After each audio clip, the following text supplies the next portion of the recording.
taxing their people. That is where Kenyans should be. Even if it is not in our generation, we should start it for the next generation.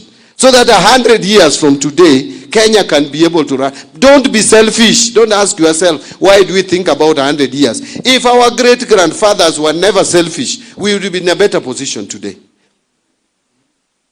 I don't know whether I'm communicating to anyone. Am I speaking to anyone in the room? Let me convert myself into a preacher. Am I talking to anyone there? National Infrastructure Fund. What is it all about? People have not understood this fund. Many people ask me questions that clearly are irrelevant. So I realize Kenyans have not understood what we are trying to do. What we are saying is this. The economy we have today is struggling still. It was worse. Let me just share this with you, ladies and gentlemen. When I got into this ministry, and I'm sure many of you followed, I lost weight terribly. I thought of running away from the ministry. But I said, if I run away, who will do it? Someone must do it. Because I got into the ministry, and unafika 15th of the following month, na hata hujamaliza kulipa mshahara ya wafanyakazi wa serikali. And the debts are coming for payment. You don't know whether you are going to pay or not. We say this every day. Some of you think it is a joke. IMF categorized Kenya among 5 other countries in Africa which were going to default. Not if, when. All those 5 countries have defaulted. It's only Kenya which has not defaulted. And by the way, you people don't know what a sovereign debt default means. If a country defaults in paying debt, the first thing is all public servants must take salary cuts.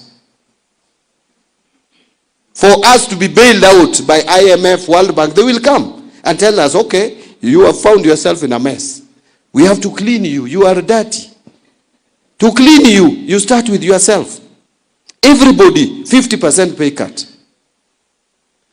You must rationalize. Some of the staff must go home. The chiefs, if you have 10,000 chiefs, 5,000 to go home, only 5,000 remains. I'm giving just an example. MCAs, you have 1,450 wards, reduced by half. You have 290 constituencies, reduced by half. I'm giving you what probably would have happened to Kenya if we defaulted. It was terrible. We were in a bad situation. But we have, in my view, and don't doubt this, we have come out of that problem. Because even IMF have said, okay, hii umeponyoka. Tumeponyoka. That is why the government which was there before, we reached 2024, February. Eurobond is coming up for payment of 260 billion in June. And there was no plan put in place because the government that was there knew they were leaving anyway, so they didn't care. Fortunately for this government, and I say God loves this government.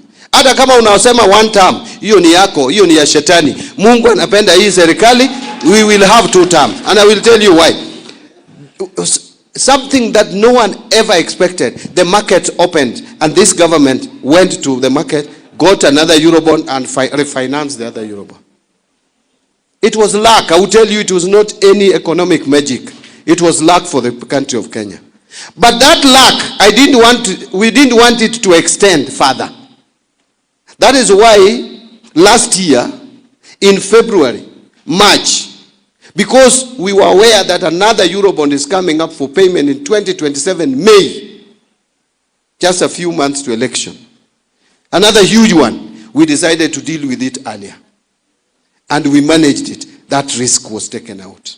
In September, again we dealt with 2028. We didn't want to behave like the other government, which decided to leave the rest, watajisort after uchaguzi. We could have also thought the same and say 2028, hiyo ni mbali. Sitakuwa after uchaguzi. No. This government has taken a proactive approach and has managed the liability of 2028. So the only risk now we have is 2031. 2031, we have moved from the possible default to 20 to 31. That we will still deal with. So, ladies and gentlemen, msisema hii serikali hakuna kazi inafanya. It is because maybe we are not sharing with you the challenges we are going through. And those challenges must be dealt with. And God has put me in this position as one of the key persons to deal with this. I must help. I must work for the people of Kenya. So I was explaining that now we have an economy that is growing at 5%. Let me tell you, with the number of population growth we have in Kenya, and the number of Kenyans coming out of colleges and universities, who are well-trained, educated, who have basically taken all our wealth. Those of us who have ng'ombe, you have exchanged your ng'ombe with a certificate. Sindio? If that certificate becomes useless, then you go into abject poverty. That certificate needs to translate into something. If it is now your wealth, these people should be employed. They need jobs.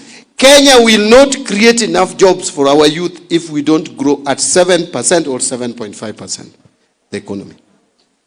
But for us to grow the economy, we cannot stay with the infrastructure we have today. We cannot be complacent with the infrastructure we have today. You are all complaining about roads. We must access the markets. If you have a motorbike, you want to get your wares or whatever it is, mboga, you rush to the market and in the next 30 minutes you are there. You don't want to take 6 hours where you should take 5 minutes, 30 minutes. So roads. Irrigation. This country cannot feed itself by relying on the generosity of God all the time. Rain. We must irrigate. Our airport, you saw the president speak about it yesterday. It's a shame. It is terrible. For an economy which is the largest in the region. We are number 1 in East and Central Africa. We are number 6 in Africa. Only defeated by South Africa in the south, Nigeria in the west, and Egypt, Algeria, and Morocco in the north. Then you have such an airport. And yet Ethiopia has better airports. And that now Rwanda, a tiny country like this, has a better airport. We are losing our advantage as the regional logistic hub of this region. Just because of some politics. I'm trying to be very polite, you know. Sometimes I don't want to call it idiocy. But again, that is what it is. So, how do we do these things? I know, can we tax you to do airport? Do you want to pay more taxes? If you want to pay more taxes, put up your hand. So, if you don't want to pay more taxes, and I also agree with you, I don't want to pay more taxes. And imagine, I don't want to pay more taxes. What about you? Number 2, do you want us to continue borrowing more and more to do these things? So if those two, if you have close to those two, where do we get money to do the airports? We can go PPP, but PPP has risks. You know, every public infrastructure has risk. If we have to do roads and toll them, there is risk. If we have to do airport, there is risk. If we have to do water and irrigate, there is risk. So to reduce that risk, government should put in some money and then we invite the private sector. If the cost of doing airport is 200 billion and the government puts 50 billion, we can now reach out to institutional investors and tell them we have already put our 50 billion and this project is profitable, we do the design and we convince them. Then now they bring in 150 billion and we do the airport. And by the way, the airport will pay for itself. That is what we need to do. And that is why we are creating this fund, the National Infrastructure Fund, so that we have a seed capital. This seed money, we will only put it in commercially viable projects. Partner with you, then we free the budget where we were putting all the roads, all the irrigation, all energy. We free the budget. And the money that we free will now go to education. Will go to health. Will go to social interventions. That is how to work or grow the economy. I know I have a lot to say, but let me now progress to conclude. Irrigation, again, I want to give you one example of irrigation and energy, then I end. Irrigation, this country is food deficient, especially maize production, by about, and I'm happy I'm in Western and Nyanza, without ugali, no food. Ama namna gani, mume change. So, the maize that we consume, we need between 10 million bags and 15 million bags to be food sufficient. Galana Kulalu, we have done an experiment. We have just harvested on 1,500 acres. What we need in Galana Kulalu is a dam of 40 billion maximum. It's between 30, 40 billion. If we do that dam, we are going to irrigate 200,000 acres. And this is what 1 acre has produced in Galana Kulalu. 30 to 35 bags. Take the lowest, 30 bags. And you can now plant twice because you are irrigating. So in a year, 60 bags. Times 200,000 acres, 12 million bags. You have already sorted out the food situation in the country. And this is achievable. Why don't we do it? Lastly,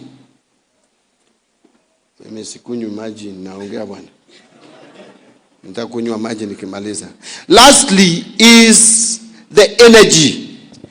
Nyinyi kila saa power blackout. Ama hapa Kakamega power is reliable. You cast one day every day. One day anafanya kazi gani? Where, you know, Kenya, we generate only 3,000 megawatts. But we need no less than 10,000 megawatts. We need to generate more power. And power can pay itself. You are paying power. Unaanza, you are in your workshop, you have a tender of 100,000, you are competing with the time to complete your tender, then stima imeenda. It's affecting business. We want to generate more power in this country. At least 10,000 megawatts. To be able to sustain a progressive and industrial country. We will talk about manufacturing industrial forever. We will not succeed. Even these Skypes that the governor talked about will never take off without reliable energy. So that is what we are talking about, ladies and gentlemen. And that is why I want to persuade you. We have formed a company already to manage this fund. We want it to manage professionally this National Infrastructure Fund. We don't want a fund that will be managed at the National Treasury alone. No, we want a company that is given the responsibility of managing this fund. The projects will be designed, they will be approved, Parliament will be involved, so that we have this fund to solve our infrastructure projects or problems. So let me address your issues quickly, those ones which I have not responded to, then I finish. My friend Peter, you gave me a lot of information that I would want you to put down in writing, and then we'll act on a lot on especially on the issues of taxation. On projects, the roads, this is what I want us to take out of this. Projects that are ongoing in Kakamega. I want us to have a list of all those projects so that we enhance the budget, they get completed. Because I think, I want to agree with you, I have had a lot of complaints that Western, most particularly Kakamega, probably we are not giving you proper attention. And let me remind you, Kakamega is the largest rural county in Kenya. Forget about Nairobi and Kiambu. Kiambu is no longer rural. They benefit a lot from Nairobi. The largest rural county in Kenya is Kakamega. And so you cannot ignore Kakamega. My coming here, and I want to get those projects, and you will see in the budget allocation that we have enhanced budgetary provision so that those projects, especially if you have some major roads here which are facing challenges, please, we will take up those matters and make sure that we allocate resources for your projects to complete them.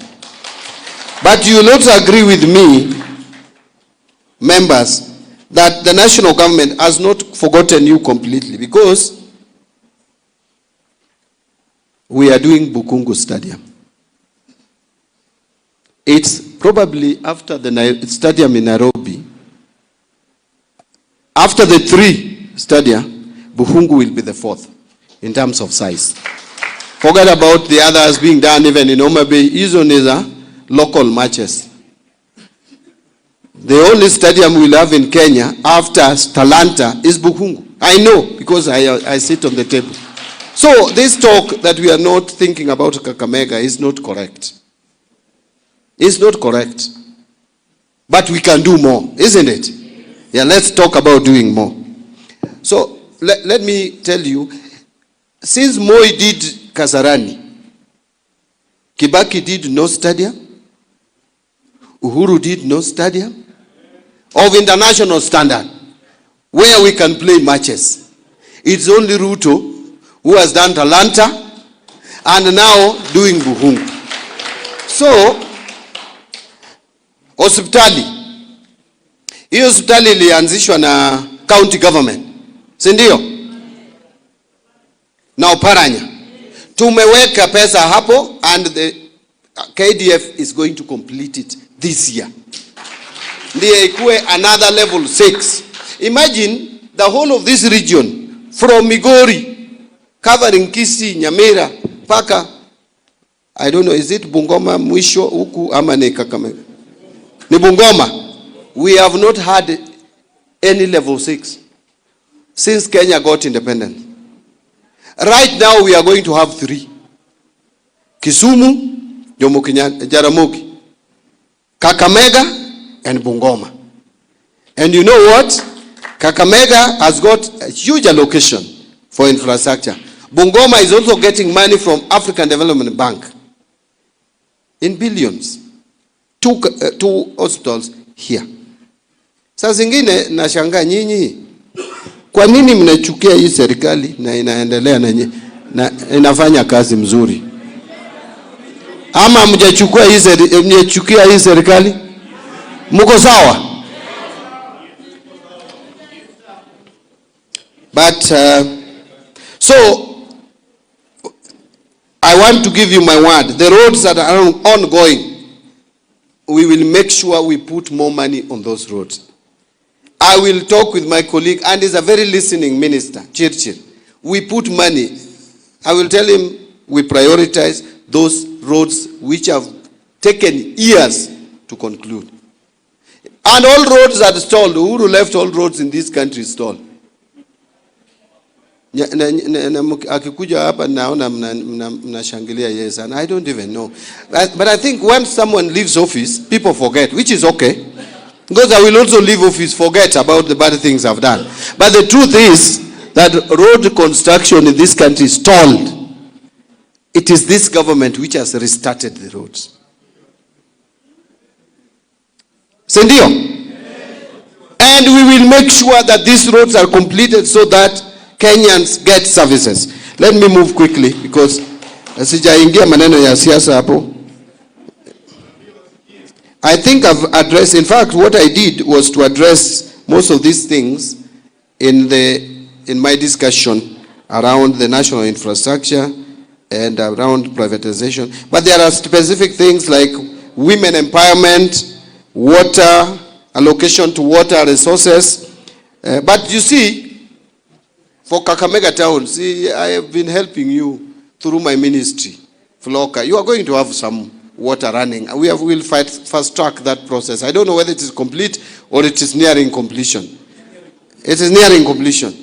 Hapo mungenipigia makofi bwana. Hiyo ni pesa imetoka kwa National Treasury tukipartner na county government. Si ndio? County government wameweka, lakini national government imeweka zaidi. Sasa makofi ni yangu. Ya pili ni ya Governor Barasa. MCS, PW, we have taken note of all the issues that you